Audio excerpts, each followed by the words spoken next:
இன்றைக்கி சண்டே அப்படின்றதுனால கண்டிப்பாக மீன் வாங்கியிருப்பீங்க. எந்த மீன் வாங்கியிருந்தாலும் பரவாயில்ல. இந்த மசாலா போட்டு ட்ரை பண்ணுங்கள். ரொம்ப ரொம்ப சூப்பராக இருக்கும். மிக்ஸி ஜாரில் மிளகாத்தூள், மஞ்சத்தூள் சேர்த்துட்டு அது கூட சோம்பு வந்து 2 டீஸ்பூன் சேர்க்குறேன். கூடவே 1 டீஸ்பூன் சீரகம் சேர்த்துட்டு அது கூட கார்ன்ஃப்ளவர் 1 டேபிள் ஸ்பூனும், மைதா 1 டேபிள் ஸ்பூன் போட்டு உப்பு தேவையான அளவு போட்டுட்டு ஃபஸ்ட்டு இதை நல்லா ட்ரையாக ஓட்டி எடுத்துகிட்டு வந்துடுவோம். இப்போ போட்ட எல்லா பொருளுமே நல்லா மிக்ஸ் ஆகி நெய்ஸாக அரைச்சி வந்திருக்கும். இந்த மாதிரி ட்ரையாக ஓட்டி எடுக்கும் போது தான் நம்ம போட்ட சோம்புலாம் நல்லா அரைச்சி வரும். அது கூட ஒரு 10-15 பல் பூண்டு சேர்த்துட்டு லெமன் ஜூஸ் வந்து உங்களுக்கு டேஸ்ட்டுக்கு தகுந்த மாதிரி சேர்த்துக்கோங்க. சேர்த்துட்டு அதையும் நல்லா அரைச்சி எடுத்துகிட்டு வந்துடலாம். தேவைப்பட்டால் ஒரு கொத்து கருவேப்பிலை சேர்த்துக்கலாம். தண்ணி ஊற்றிட்டு 1 டேபிள் ஸ்பூன் தேங்காய் எண்ணெய் ஊற்றிக்கோங்க. ரொம்ப ரொம்ப வாசனை நல்லாயிருக்கும்.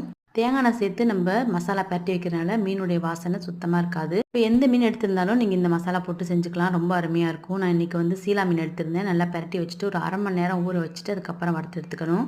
மசாலா கொஞ்சம் கூட உதிராமல் நமக்கு வறுத்து வந்துடும். அதுக்கப்புறம் கருவேப்பிலை 2 கொத்து போட்டுட்டு ஆஃப் பண்ணி எடுத்திங்கன்னா சூப்பரான மீன்